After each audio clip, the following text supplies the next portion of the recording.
আসসালামু আলাইকুম। আমরা একজন নির্ভীক, সৎ, বলিষ্ঠ কণ্ঠস্বর, অন্যায়ের প্রতিবাদ, প্রতিরোধ, দেশপ্রেমিক এবং সর্বশেষে বলবো জুলাই মুক্তিযোদ্ধাকে আমরা হারালাম। আমি কার কথা বলছি অবশ্যই আপনারা বুঝতে পেরেছেন। বাংলাদেশের রাজনীতির এই নোংরা খেলায় জানি না আর কতজন হাদি ভাইকে এভাবে জীবন দিতে হবে।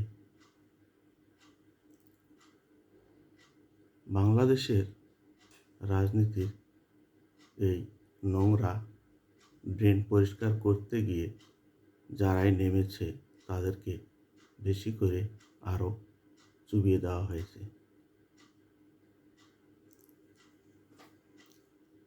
আজকে 19 ডিসেম্বর অথবা আগামীকালকে 20শে ডিসেম্বর হয়তো হাদি ভাইয়ের জানাজা অনুষ্ঠিত হবে। আমার মনে হয় বাংলাদেশের ইতিহাসে এই হাদি ভাইয়ের জানাজা অনুষ্ঠানে যতগুলো মানুষ হবে বাংলাদেশে এর আগে মনে হয় আর কারো হয়েছে কিনা জানি না। হয়তো আল্লামা দেলোয়ার হোসেন সাঈদীর জানাজায় মানুষ হতো, কিন্তু কিছু কুচক্রী মহল জানাজা হতে দেয়নি। যাই হোক,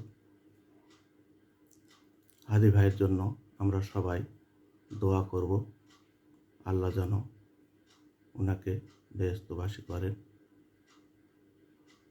আর সর্বশেষে একটি কথাই বলবো, বাংলাদেশে যে রাজনীতি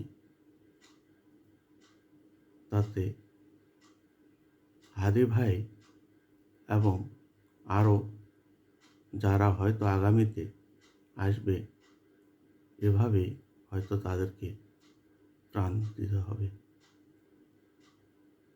যাই হোক, আপনারা সবাই হাদি ভাইয়ের জন্য দোয়া করবেন, ওনাকে আল্লাহ যেন বেহেশত নসিব করেন। আসসালামু আলাইকুম।